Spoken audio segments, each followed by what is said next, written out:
Magandang araw sa inyong lahat mga katokers, mga katokis, mga katoshis. Narito na naman po kayo sa YouTube channel ni Talking Toshi TV. Yan. Good vibes na lang po tayo ngayon mga kababayan. Pero ang pag-uusapan natin ngayon, walang iba kundi itong si Bayani Casimiro Jr. Also known as aka Principe K. Sino mga batang 90s to no? Mga 90s, 1990s to, no? Okay ka Ferico, no? Okay ka Ferico. Pinalalabas yan tuwing Huwebes, 8:30 ata ng gabi yan, ano? Hindi ako nagkakamali. Ayan, starring Vic Soto. Unang asawa niya doon si Tweety De Leon, yung maikli buhok, no? As pinalitan ni Alice Dixon. Charito Solis. Yun. Tapos si Ruby Rodriguez nandun, no? Okay. And a lot more, no? Okay. Isa sa mga artista doon, characters, ay itong si Bayani Casimiro Jr. Anak po siya nung matandang Bayani Casimiro, dahil junior nga siya, no? Yung magaling mag-tap dance, kaya namanan niya yun eh. Magaling siya mag-tap dance, no? Okay. So, itong si Jude Casimiro ay kamakailan nag-post sa kanyang Facebook account. Okay? Hindi ko maintindihan bakit kailangan niya pang mag-post ng ganito. Kailangan niya mag-rant ng ganito. Okay? Okay. So, basahin muna natin yung mga pinost niya doon sa Facebook account niya. Kung tutunghayan ninyo, mag-scroll down kayo doon sa mga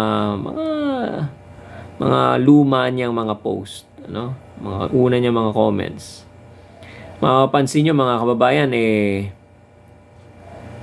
papuri pa siya sa Itbulaga original.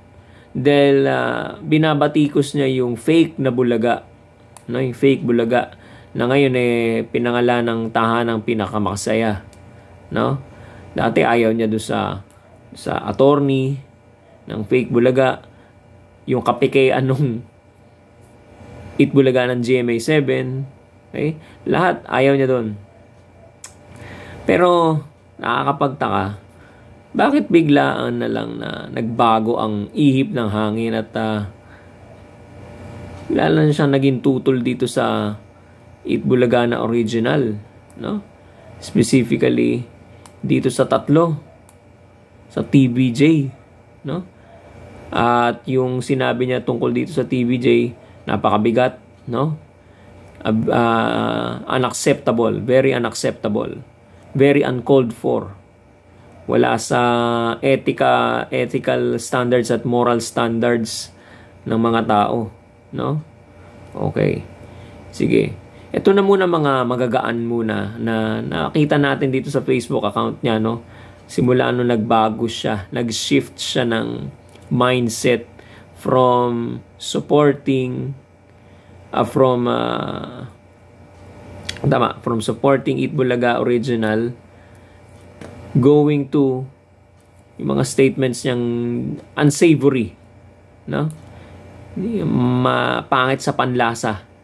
Okay? Simulan na natin dito. Sabi niya rito sa isang post niya, okay? Magmula ngayon, hindi na ako maka-Itbulaga. Showtime na ako. Ayan, tapos marami siyang emoji, ano?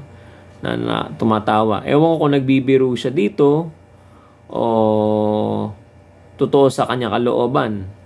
Okay? Showtime na raw siya. Hindi na raw siya maka-Itbulaga. Okay? Hindi natin alam kung anong Itbulaga yung sinasabi niya. Okay? Pero Itbulaga malamang yan yung yung bago, no? Ay, not yung bago. Yung original. Okay? Kasi yun yung pinatutungkulan niya Sa mga susunod pa niya mga post, makikita niyo mga kababayan, dyan patungkol yung dyan papunta, dun papunta sa legit Dabarkads Itbulaga original yung mga post niyang yan. Okay? Pagpatuloy natin, meron pa siyang post na ganito, no? Ang EB plastic. Ngayon, ang ginamit niya, EB. Okay? Ang EB plastic. Sino yung EB na yan?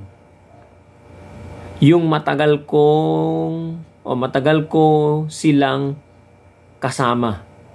Kasama. Yan. Okay? So, matagal ko silang nakasama o kasama. Ibig sabihin, yung matagal niyang nakasama, way back 90s, 80s, walang iba kundi yung TVJ, yung original Itbulaga. Okay? Hindi yung kaila Paulo Contis, ha? Kamakailan lang naman sila lumitaw. Tsaka hindi naman nila nakasama si Prinsipe K sa mga palabas, ano? Late nila lang lumitaw tong Itbulaga sa GMA7. Ibig sabihin, yan yung original na Itbulaga. Okay? So, mga plastic daw yung mga taga-EB, mga Itbulaga. Okay? Alright. Ngayon, punta tayo ngito sa pinakamabigat. Actually, mga kababayan, mga legit Dabbercads, dinilit na ito. It can nowhere be found sa kanyang Facebook account. So, inalis na niya na ito. Siguro natakot siya. Okay? Kasi, mabigat to no? Ang nakalagay dito, Majojonda na yan. Believe me. At alam ko, kulay ng hasang ng mga yan. 10 years kong kasama mga yan. De putang yan. Pero may mura pa. Ano? May mura pa.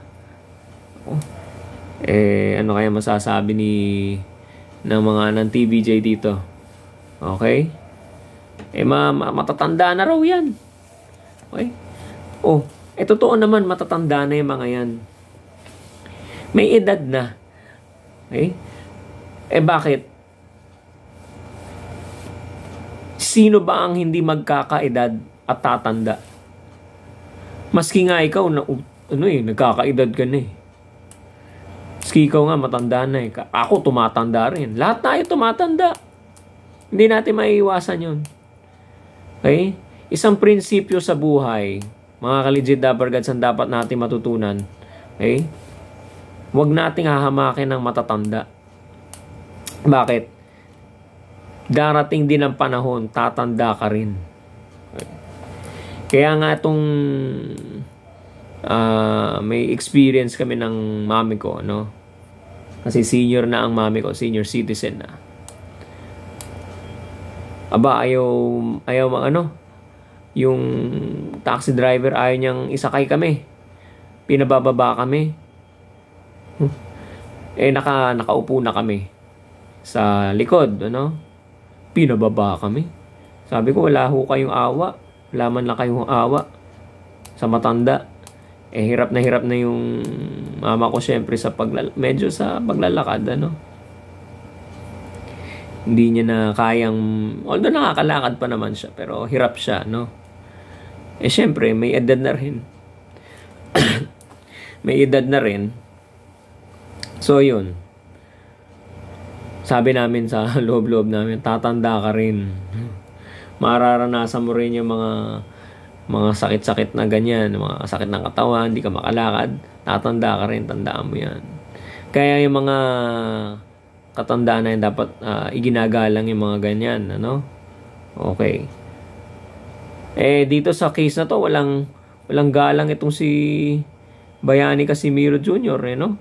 Pagkatapos tulungan, mga kasama ni Bossing Vic sa OK Cafe Rico sa mga projects niya, pati sa pelikula, no? Meron niyang pelikula.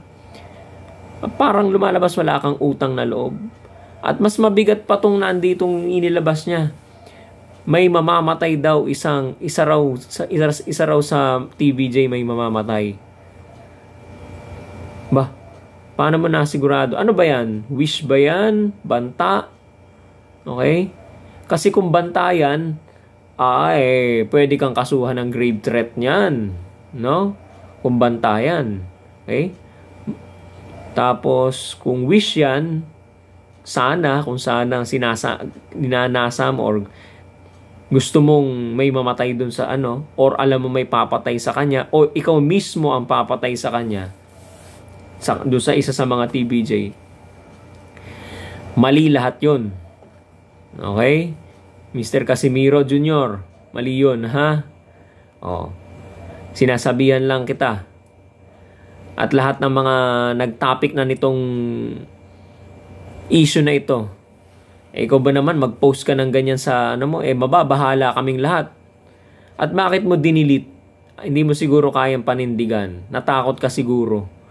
Baka nga makasuhan ka ng grave threat kung yan papasok sa pagtatangka sa buhay ng isang tao, pagbabanta, no? Mahirap yan. Kaya inalis mo siguro, no? Yan. So, hindi natin alam ang motive niya. Ang motibo niya. Pero, no? Kahit di natin alam, ang alam natin mali yung ginawa niya. Mali yung pagpo-post niya, mali yung mga statements niya yan. Okay? Pagkatapos kang tulungan, isama sa mga projects ni Bossing Vic Soto. Okay? In one way or the other, natulungan ka niyan. No? Napakain mo pamilya mo dahil sa naging bahagi ka ng mga projects na binubuo ni Bossing Vic. No? Kasi MZ Production yata yun, kung di ako nagkakamali, no? TV production yun ni Bossing Vic dati, no? Ewan ko lang kung may MZ pa ngayon, MZ Productions, no? Okay. Natulungan ka nun. Sigurado kami, hindi pwedeng hindi ka natulungan or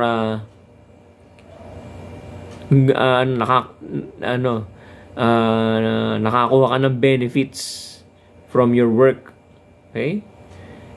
Magpasalamat ka dapat. Tumanaw ka ng utang na loob. Hindi ko nga alam bakit noon sumusuporta ka. Bigla lang bumaliktad ka. Okay? Maybe there's something behind. Meron sa likod nito. Okay? Something's fishy. Ika nga nila. Okay? Something's not right. Ika nga nila. Well, di natin alam. Okay? Titingnan na natin ano ang motibo niya, kung lalabas ba siya. At titingnan natin kung anong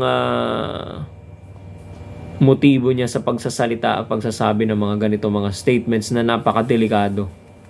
Okay? Yan. So hanggang dito na lang muna, no? Mahirap naman tayong humusga ng tao, no? Kung ano yung nakita natin dyan, yun ang muna ang makukomentuhan natin. Okay? So, maraming salamat pong muli mga kababayan, mga ka-legit Dabbercads. Patuloy po tayong sumuporta sa ating YouTube channel, Talking Toshi TV, at sa ating Facebook account, Talking Toshi TV rin po. Mag-subscribe na po kayo dito sa YouTube channel natin sa mga bagong pasok. I-like po ninyo itong ating video. Mag-comment na rin po kayo ng inyong saloobin dito sa ibaba ng ating video. Maraming salamat po at magandang araw po sa inyo lahat. Ingat po kayo. God bless.